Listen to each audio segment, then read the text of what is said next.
Hello 10 standard, once again welcome to the crystal concept. जैसे हमने बताया कि चैप्टर नंबर 1 हमने शुरू कर दिया था and this is your practice set 1.3 जो हमने पिछले सेशन में स्टार्ट किया था और यहाँ पे हम कंटिन्यू करने वाले हैं और ये लेक्चर नंबर हमारा 5 होने वाला है।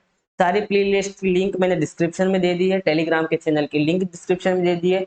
जल्दी से टेलीग्राम के चैनल को ज्वाइन करो and let's begin with this session. आपको आने वाला है बहुत मजा। पेन और कॉपी निकाल दो और मेरे साथ में लग जाओ प्रैक्टिस करने के लिए। So here we are going to solve practice set 1.3 question number 3। Question number 1 और 2 हमने पिछले सेक्शन में कंप्लीट कर दिया था, बराबर कि नहीं। तो ये हमारा प्रैक्टिस सेट 1.3 का क्वेश्चन नंबर 3 में हम लोग सॉल्व करने जा रहे हैं पहला क्वेश्चन। तो तैयार हो आप लोग? Let's begin. तो ऑब्वियसली ये जो क्वेश्चन हमें दिया है इसको कौन से रूल से सॉल्व करना है? हमें क्रैमर्स रूल से सॉल्व करना है। और पिछले वीडियो में हमने समझा था कि क्रैमर्स रूल की मदद से किस तरीके से साइमल्टेनियस इक्वेशन को सॉल्व किया जाता है। यहाँ पे हमें तीन बातें हमेशा ध्यान रखनी है। सबसे पहले हमें डी निकालना होता है, वेरी गुड, और हमें dx निकालना रहता है और dy निकालना रहता है। और बहुत सारे बच्चों को कमेंट सेक्शन में आप टाइप कर रहे होंगे, आपको पता है कैसे सॉल्व किया जाता है, बराबर कि नहीं। तो आपको अगर इसका आंसर पहले से आता है कमेंट में टाइप कर लो, और नहीं आता है, सीखना है तो मेरे साथ में अच्छे से लगो, समझो इस टॉपिक को कैसे करेंगे, ठीक है। तो सबसे पहला काम आपको देखना है कि दोनों इक्वेशन अच्छी तरीके से अरेंज है या नहीं। इसका मतलब क्या है कि इक्वेशन के लेफ्ट साइड में क्या होना चाहिए? एक्स और वाई के टर्म होने चाहिए और राइट साइड में कांस्टेंट वाले टर्म होने चाहिए। ये बात समझना। अगर इस तरीके का अरेंजमेंट नहीं है तो आपको ये अरेंजमेंट करना पड़ेगा। उसी तरीके से हम दूसरे इक्वेशन को देखेंगे तो लेफ्ट साइड में एक्स और वाई के टर्म है और राइट साइड में हमारा कांस्टेंट टर्म है।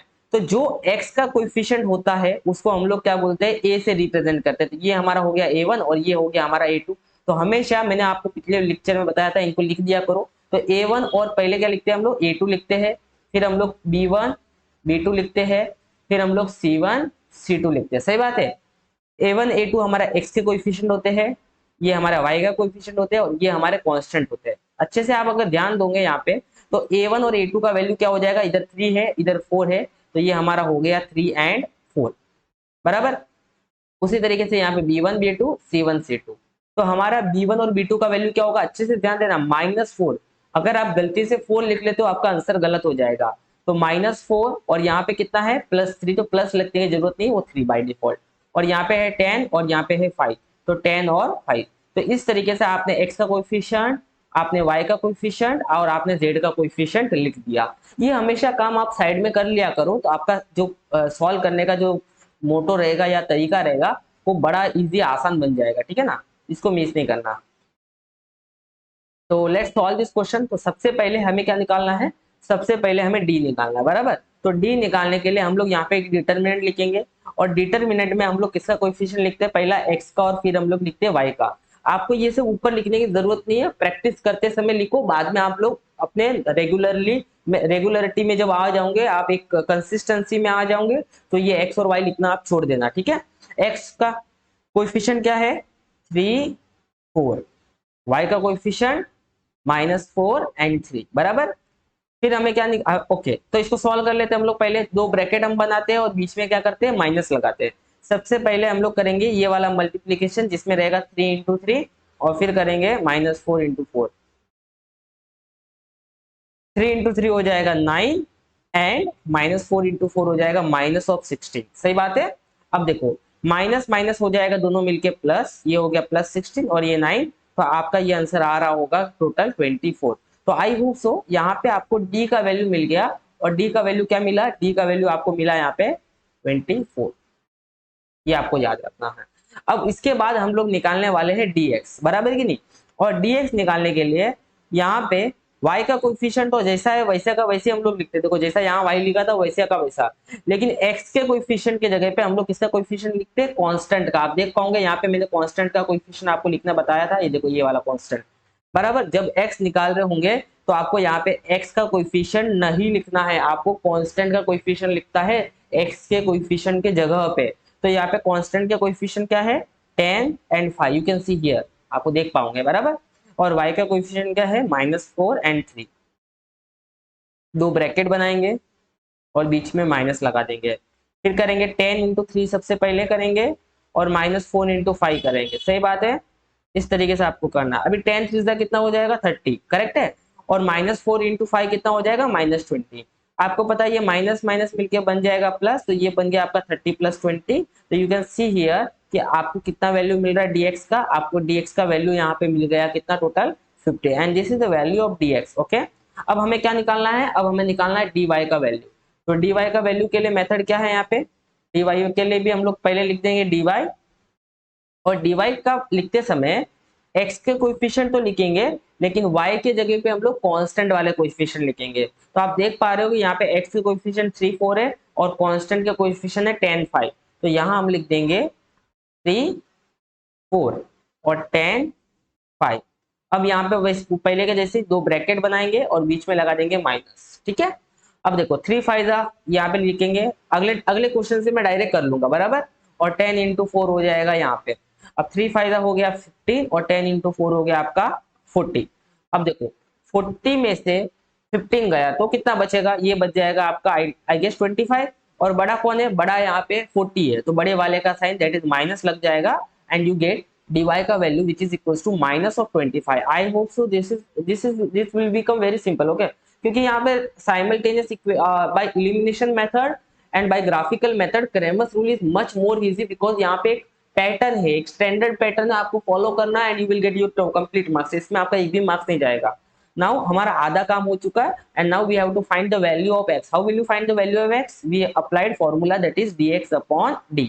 Can you tell me the value of dx, dx का वैल्यू क्या था हमारा, कमेंट करके बता दो। Very good, you can see here dx का वैल्यू हमारा था 50, and what is the value of d, you can see here d का वैल्यू था हमारा 25, and as we know that 25 1 जा एंड 25 2 जा is 50, so value of x is become 2। Correct है। So I hope so ये आपको बहुत easy लग रहा होगा। वैल्यू ऑफ x हमें मिल गया है। Now we have to find the value of y, so we can apply y is equals to dy upon d। Can you tell me the value of dy? And as you can see here, the value of dy is nothing but minus of 25, and value of d is here is 25. Now 25 1 जा 25 1 जा cut हो जाएगा, and this become -1. So you get y is equals to -1, और ये हो चुका है हमारा आंसर खत्म। तो हमने x का वैल्यू निकाल दिया और हमने y का वैल्यू भी यहाँ पे फाइंड आउट कर दिया, ठीक है। तो आप लोग यहाँ पे एंड में लिख सकते हो सॉल्यूशन। क्या लिखना है, solution is become x, y which is equals to 2, -1। So teacher को एक इजी रहेगा चेक करने में, फटाफट एंड में आके टीचर चेक कर लेगी आपका। तो कभी भी कभी थोड़ा टीचर का भी ख्याल रखना, बिकॉज टीचर्स के पास मल्टीपल्स पेपर होते हैं, और अगर आपका पेपर राइटिंग बड़ा कॉम्प्लिकेटेड होगा, आपने गंदा इधर उधर किधर भी लिखा होगा, टीचर 0 देके आगे बढ़ जाती है, क्योंकि उनको एक साथ में 50 से 70 पेपर चेक करने रहते हैं, वो भी अपना समय बचाने के लिए कर लेते हैं ना। तो आपको टीचर को पेपर चेक करना, मतलब टीचर इजीली आपका पेपर चेक कर पाए, ऐसा बना के आपको पेपर देना है। ओके, ये भी आपको ख्याल रखना। तो हमने सॉल्व कर दिया पहला वाला क्वेश्चन। Let's move forward.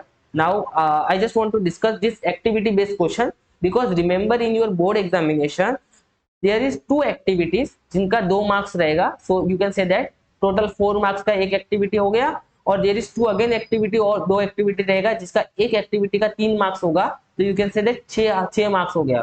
तो टोटल आपको 6 और 4 10 मार्क्स बोर्ड्स के अंदर 10 मार्क्स के एक्टिविटी बेस्ड क्वेश्चंस होंगे। तो आपको एक्टिविटी का प्रैक्टिस करना बड़ा जरूरी है। एक्टिविटी बड़ा सिंपल आता है, तो लेट्स प्रैक्टिस दिस एक्टिविटी। बड़ा सिंपल दिया इस एक्टिविटी में। यू गेट दो इक्वेशन, और दोनों इक्वेशन आप देख पाओगे कि लेफ्ट साइड में x और y के कोएफिशिएंट है, और राइट साइड में कांस्टेंट है। लेफ्ट साइड में x और y का कोएफिशिएंट, राइट साइड में कांस्टेंट है। स्टैंडर्ड फॉर्म में हमें कोई दिक्कत नहीं होने वाली, बराबर। अब हम लोग, आपको पता है d लिखते समय पहले x का कोएफिशिएंट लिखते हैं, फिर y का। dx लिखते समय पहले कांस्टेंट फिर y का, फिर यहाँ पे x का कोएफिशिएंट और कांस्टेंट का कोएफिशिएंट y लिखते समय। ये सब आपको याद हो चुका है, बराबर। अब हम लोग साइड में लिख लेते हैं यहाँ पे क्या क्या कोएफिशिएंट है, ठीक है, तो हमें इजी हो जाएगा। सबसे पहले x का, फिर y का, और फिर कांस्टेंट का। Can you tell me the coefficient of x, that is 3 and 2। Coefficient of y -2 and यहाँ पे आप कुछ नहीं, मतलब 1 है, that is -2 and 1, and constant is become 3 and 16, तो 3 and 16। ओके, बीच में आपको ऐसा अपॉन वगैरह नहीं करना, गलती से हो जाता है ये, ठीक है ना, डोंट डू दिस। तो यहाँ पे हमें कोएफिशिएंट हमने लिख दिए, ठीक है ना, 3 और 10 हो गया ना, ये वाला 3 और 16 हो गया, ठीक है। अब now you have to put value of the x का कोएफिशिएंट क्या 3 and 2 था, और y का हमारा क्या था -2 and 1। अभी आपको देखो इतना सा ही डब्बा दिया, अब आप कैसे सॉल्व करना, आप इसको अपने क्वेश्चन पेपर के, मतलब मान लो कि ये आपका क्वेश्चन पेपर है ना, तो आप इस क्वेश्चन पेपर के ये वाले इलाके में सॉल्व करके यहाँ पे आप लोग आंसर राइटिंग कर सकते हो। तो मैं वहां पे समझ लो सॉल्व कर रहा हूँ, तो कैसे करेंगे इसको हम लोग पता है, पहले करेंगे 3 1, पहले 2 ब्रैकेट बनाते हैं, बीच में माइनस लगाते हैं। पहले ये वाला मल्टीप्लीकेशन करना, 3 × 1 3 एंड -2 × 4 -4, सही बात है। Minus minus become plus and this is your become 7, तो ये आपको यहाँ पे आ जाएगा आंसर कितना 7। अब dx का वैल्यू निकालते समय पहले हम लोग लिखेंगे constant, that is 3 and 16 and y का हो जाएगा -2 एंड 1। अभी मल्टीप्लाई करेंगे, 3 × 1 इज बिकम 3, बीच में minus, and 16 × 2 is become minus of 32। और आप अगर इसको माइनस माइनस करके प्लस करोगे, this is become 35, this is become plus 35, because देखो ये 32 ये प्लस हो जाएगा 3 के साथ में 35 बन जाएगा, तो ये हमें मिल चुका है यहाँ पे 35। And the value of dy के लिए हम लोग क्या करेंगे, x का कोएफिशिएंट हो जाएगा हमारा 3 एंड 2 एंड y का कोएफिशिएंट हमारा यहाँ पे हो जाएगा, सॉरी कांस्टेंट हमारा हो जाएगा यहाँ पे 3 एंड 16। अब करेंगे क्रॉस मल्टीप्लाई, 3 × 16 हो जाएगा आपका, यहाँ पे लिख लेते हैं 48 एंड 3 × 2 हो जाएगा आपका 6, तो 48 में से 6 गया, I think this is become your 42, सही है। बस इस तरीके से आपको इसको सॉल्व करना, कितना इजी है, मतलब आपको सब कुछ करके दिख रहा है। अभी according to value of Cramer's, तो फॉर्मूला क्या है, dx upon d। Can you tell me the value of dx, you can see the value of dx is 35 and value of d is 7, 7 1 जा 7 5 जा, तो योर आंसर इज बिकम 5। तो आपको यहाँ पे एक ही डब्बा दिया तो हम लोग उतना ही लिखेंगे, बराबर। एंड y का वैल्यू हो जाएगा dy upon d। Can you tell me the value of dy, dy का वैल्यू कितना था, dy का वैल्यू है, यू कैन सी है 42 and can you tell me, नीचे हमें d लिखना है, d का वैल्यू कितना था 7, तो 7 1 जा 7 हो जाएगा, ये वाला 6 जा, तो दिस इज बिकम 6। तो ये हमारा हो गया काम खत्म। तो इतना इजी था। ओके, लास्ट में अभी यहाँ पे लिखना है x और y का वैल्यू, तो 5 आया और फिर हमारा 6 आया, ठीक है। तो इस तरीके से आपको एक्टिविटी बेस्ड क्वेश्चन सॉल्व करना है। आपके टेक्स्ट बुक में आपको ये एक एक्टिविटी फॉर्मेट में क्वेश्चन मिलेगा, उसको आप लोग मार्किंग या अपना आंसर राइटिंग वहां पे अच्छे से कर सकते हो, ठीक है। अब आगे बढ़ते हैं हम लोग नेक्स्ट क्वेश्चन की तरफ। क्या है हमारा next question, look at this. तो ये आ चुका है हमारा next question. Okay, solve the following simultaneous equation by Columbus rule. Again this is the question number 3 का सेकंड क्वेश्चन से, पहला वाला सॉल्व किया हमारा, ये अभी सेकंड क्वेश्चन होगा। तो फंडा तो वही है हमारा, थोड़ा सा देखो क्या ये स्टैंडर्ड फॉर्म में है, क्या ये स्टैंडर्ड फॉर्म में है, तो मेरा आंसर होगा this is not a standard form. पहली बात तो क्या ये भी स्टैंडर्ड फॉर्म में है, this is also again not a standard form. तो now you have to convert standard form, मतलब क्या, एक्स और वाई हमारा लेफ्ट साइड में होना चाहिए एंड कांस्टेंट हमारा राइट साइड में होना चाहिए। तो यहाँ पे देखो -4 हमारा लेफ्ट साइड में, इसको राइट साइड में लेके जाएंगे तो -4 का +4 हो जाएगा, तो this is become 4x + 3y। और जो भी चेंज कर रहा हूँ मैं अलग पेन से लिखता हूँ, तो आप समझ पाओगे कि क्या चेंज किया, बराबर। नाउ अगेन अगर आप यहाँ पे देखोगे y हमारा किधर होना चाहिए, x और y हमारे लेफ्ट साइड में होना चाहिए, बट y यहाँ पे राइट साइड में, तो उसको हम लोग लेफ्ट साइड में मूव करेंगे साइन चेंज करके। तो ये 6x था, ये -5 का हो जाएगा यहाँ पे आके अपना +5, बराबर नहीं, +5 और इक्वल टू के हमारा इधर बच जाएगा 8।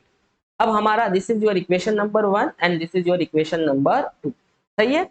अब हमें क्या करना है, हमें कोएफिशिएंट्स लिखने हैं, किसके, x के, फिर y के और फिर कांस्टेंट के, जैसे मैंने आपको बता रखा है, x का फिर y का एंड फिर कांस्टेंट का। तो अगर आप क्वेश्चन में देखोगे x का है 4 6, y का है 3 एंड 5 और कांस्टेंट है हमारा 4 एंड 8, बराबर। अब सबसे पहले हम निकालेंगे d, तो d निकालने के लिए हम लोग क्या लिखते हैं, d निकालने के लिए हम लोग लिखते हैं x के कोएफिशिएंट और फिर हम लोग लिखते हैं y के कोएफिशिएंट। तो x के हो गए 4 एंड 6, 3 एंड 5, फिर हम लोग करेंगे 2 ब्रैकेट और बीच में लगा देंगे माइनस। अब 4 फायदा सबसे पहले ये वाला मल्टीप्लिकेशन करना है, तो 4 फायदा कितना होता है 20 और 3 6 हो जाएगा आपका 18, तो 20 में से 18 गया तो ये बच जाएगा आपका कितना, लगभग 2 बच गया, सही बात है कि बस हो गया सिंपल सॉल्व। ओके, नेक्स्ट हम निकालेंगे यहाँ पे हम लोग dx। तो dx के लिए हम लोग वापस सेम, पहले हम लिखते हैं कांस्टेंट का कोएफिशिएंट और फिर लिखते हैं हम y का कोएफिशिएंट। ये एग्जाम में लिखने का जरूरी नहीं है, प्रैक्टिस करते समय आपको लिखना है बस। तो ये हो जाएगा 4 8 और यहाँ पे आपका जो y का कोएफिशिएंट है वो हो जाएगा 3 एंड 5। फिर हम करेंगे वापस से सेम 2 ब्रैकेट और बीच में लगाएंगे माइनस। 4 फायदा हो जाएगा आपका 20 एंड 3 4 फायदा, ठीक है। 3 और पहला क्या था 4 एंड 8 एंड दूसरा था 3 एंड 5, 3 8 हो जाएगा 24, सही है। अब इसको सॉल्व करना। अब मुझे बताना 20 में से 20 गया तो 4, 24 में से 20 गया तो 4 बचा, लेकिन बड़ा कौन है 24, साइन कौन सा है माइनस, तो यहाँ पे माइनस लगाना मत भूलना, ठीक है।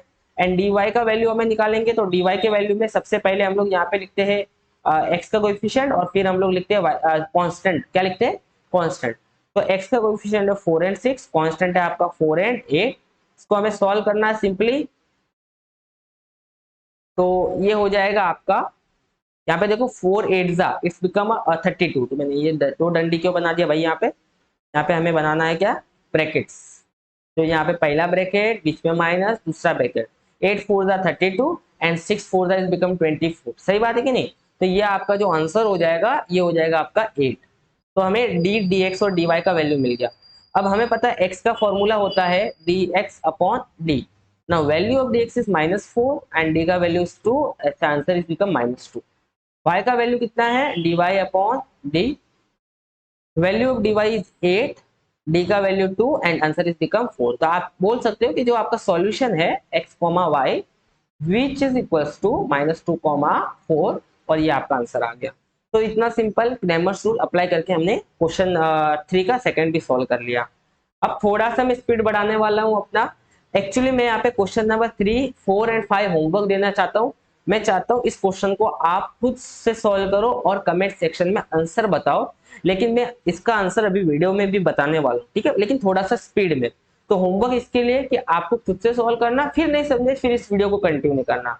मैं थोड़ा स्पीड में इसको सॉल्व करना चाहूंगा। सबसे पहले चेक करूंगा कि स्टैंडर्ड फॉर्म में है कि नहीं, तो स्टैंडर्ड फॉर्म में है। फिर मैं कोएफिशिएंट लिख दूंगा x के y के एंड कांस्टेंट के, तो ये x हो गया y हो गया कांस्टेंट हो गया। आप देख सकते हो x का कोएफिशिएंट 1 है, यहाँ पे कुछ नहीं मतलब क्या है 1 एंड इधर है आपका 2, बराबर कि नहीं, ये 2, फिर 2 एंड -3, फिर -1 एंड 12। थोड़ा सा स्पीड में करने के लिए मैं पहले d का वैल्यू ब्रैकेट बना दूंगा, पहले बॉक्स बना दूंगा और 2 ब्रैकेट बनाऊंगा, बीच में माइनस लगा दूंगा, सही है। फिर मैं dx के लिए वापस से सेम 2 कॉलम मतलब डिटरमिनेंट लिख दिया मैंने, 2 ब्रैकेट बना दिए, बीच में माइनस लिख दिया। और dy के लिए भी सेम मैं काम करूंगा इस तरीके से, और 2 ब्रैकेट बनाऊंगा और बीच में माइनस लिख दूंगा। नाउ आपको पता है x की वैल्यू में सबसे पहले हम लोग x एंड y का कोएफिशिएंट लिखते हैं। तो x का हो गया 1 2, y का हो गया 2 एंड -3। इसके लिए हम लोग लिखते हैं पहले कांस्टेंट का और फिर y का कोएफिशिएंट, और यहाँ पे हम लोग लिखते हैं x का कोएफिशिएंट फिर कांस्टेंट का कोएफिशिएंट, सही है। यहाँ पे कांस्टेंट है -1 एंड 12, और यहाँ पे हमारा y का कोएफिशिएंट 2 एंड -3। यहाँ पे हमारा x का कोएफिशिएंट है 1 एंड 2 एंड -12, सही है। अब मल्टीप्लाई करना है, 1 into -3 is become -3 and 2 into 2 is become 4। तो -3 एंड -4 ये ऐड हो जाएगा, लाइक साइन क्या होता है ऐड बड़े वाले का साइन, आपको पता है। 3 और 4 हो जाएगा 7 और 4 बड़ा उसमें कौन सा साइन है माइनस, तो यहाँ पे -7 आ जाएगा। फिर -1 इंटू 3 +3 हो जाएगा एंड 2 इंटू 12 कितना हो जाएगा 24, सही है। 24 में से 3 गया तो 21 बचा बड़े वाले का साइन, तो 24 पे माइनस साइन लगा तो -21 हो जाएगा, सही बात है। अब आगे 1 इंटू 12 कितना होता है 12 होता है, और -1 इंटू 2 कितना होता है -2 होता है। तो 12 और माइनस माइनस प्लस मतलब 12 + 2, तो ये आंसर जो आपका आ रहा है ये कितना आ रहा है, ये आ रहा है आपका 14। आ गया हमें। अब x का वैल्यू होता है dy upon d, sorry dx upon d। तो what is the value of dx -21, और ये हो गया -7, so minus minus cut, answer is become 3। And y का वैल्यू क्या होगा dy अपॉन d, तो dy का वैल्यू dy का वैल्यू 14 और इसका वैल्यू आया -7, 7 1 जा 7 2 जा, बट ये वाला माइनस को भूलना नहीं है, -2 आ गया। तो हमारा x, y का जो वैल्यू आएगा वो कितना आएगा 3, -2, सिंपल, ठीक है। अब मैं चाहूंगा फोर्थ वाला आपने अभी पक्का सॉल्व कर दिया होगा। सबसे पहले चेक करना है स्टैंडर्ड फॉर्म में है कि नहीं, हाँ जी स्टैंडर्ड फॉर्म में। अब कोएफिशिएंट लिखना है आपको, पहले x का फिर y का फिर कांस्टेंट का, तो ये 6 ये 8 ये -4 -3 -12 -2। फिर हमें निकालना है d, तो d के लिए हम लोग क्या करेंगे, तो ब्रैकेट बना बीच में लगा देंगे माइनस, सॉल्व कर लेंगे। फिर हमें dx निकालना है, दो कॉलम, दो लाइन मारेंगे वर्टिकल्स, दो ब्रैकेट्स, बीच में माइनस, सॉल्व करेंगे। और dy के लिए भी सेम, दो कॉलम, दो ब्रैकेट, बीच में माइनस, सॉल्व करेंगे, सिंपल। फिर हम लिखते हैं x का कोएफिशिएंट, y का coefficient, constant y, x and constant, सही है। तो फटाफट कोएफिशिएंट लिखते हैं यहाँ पे। पहला 6, 8, -4, -3। फिर कांस्टेंट में क्या आएगा देखो, -12, 2, और y क्या आ जाएगा, -4, -3। x का आ जाएगा 6, 8, -12, 2, -2 ना, कांस्टेंट का -2। कोएफिशिएंट लिखने में गलती नहीं करना कहीं पे भी। आई थिंक मैंने कोई मिस्टेक नहीं किया, सब सही लिखा, चेकआउट कर लो। ठीक है, अब इसको हम सॉल्व करते हैं।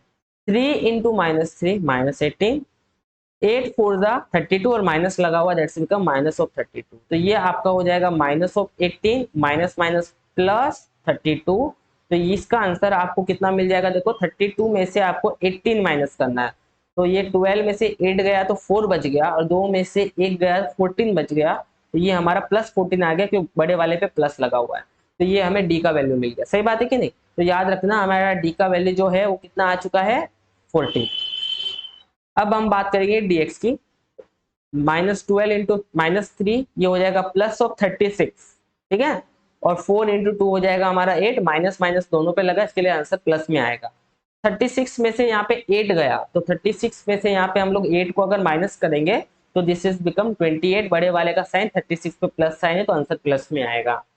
फिर 6 × 2 करेंगे, दिस इज बिकम -12, एंड -12 × 8 करेंगे तो 12 8 जा कितना हो जाएगा, 8 2 जा 16, 1 कैरी, और 8 और 96। तो यहाँ पे 12 पे माइनस होने की वजह से -96 आ जाएगा, सही बात है। अब देखो -12 और +96 हो गया, अब माइनस होगा तो ये हो जाएगा आपका 4, और ये हो जाएगा 8, बड़े वाले का साइन दैट इज 96 का साइन आ गया। अब x का वैल्यू कैसा निकालेंगे, तो फॉर्मूला है dx/d, dx का वैल्यू 28 और d का वैल्यू 14, ये आंसर आ गया हमारा 2। y का वैल्यू हो जाएगा dy/d, dy का वैल्यू 84 और d का वैल्यू हमारा 14। और 14 के टेबल में 84 कब आता है वो पता कर लेते हैं हम लोग। तो यहाँ पे आई थिंक मेरे हिसाब से 6 करने के ऊपर आएगा, 6 4 जा 24 हो जाएगा, बराबर 2 कैरी, और ये 84 आ चुका है। तो y का वैल्यू आ चुका है हमारा 6, बड़ा सिंपल है। तो ये भी हमने सॉल्व कर दिया। Now this is the last question I think so, practice set question number 3 में का ही 6 क्वेश्चन है। नाउ दिस इज द 100% आपको अपने से सॉल्व करना है। x, y का वैल्यू आपको यहाँ पे फाइंड आउट करना है, समझे आपको। तो आई होप ये कमेंट सेक्शन में आप इसका आंसर बताने वाले हो। I am waiting for your answer, ठीक है। तो यहाँ पे हमने प्रैक्टिस सेट 1.3 कंप्लीट कर दिया है, बहुत बेहतरीन ढंग से आपको समझ में आया होगा, बहुत अच्छी बात है। जब भी वीडियो मेरा खत्म होगा, नेक्स्ट वाला वीडियो जो भी मतलब जिस पॉइंट पे मैं खत्म करता हूँ पिछला वीडियो, उसकी कंटिन्यूटी में ही अपना नेक्स्ट वाला वीडियो होता है। तो आप प्ले लिस्ट में जाके चेक कर सकते हो। Thank you so much for watching. Next video हमारा प्रैक्टिस पॉइंट 1.4 ओरिएंटेड होने वाला है। और कीप शेयरिंग, टेलीग्राम का चैनल ज्वाइन करना मत भूलना। और बहुत सारे क्वेश्चंस पेपर की लिंक, यूनिट टेस्ट की, सेमेस्टर की और एंड एग्जाम की लिंक मैंने डिस्क्रिप्शन में दे रखी है, वो भी आप प्रैक्टिस कर सकते हो। बोर्ड्स के क्वेश्चन पेपर भी सॉल्व करके लिंक मैंने डिस्क्रिप्शन में दे दिया है, you can solve that paper also. Thank you so much for watching, keep sharing.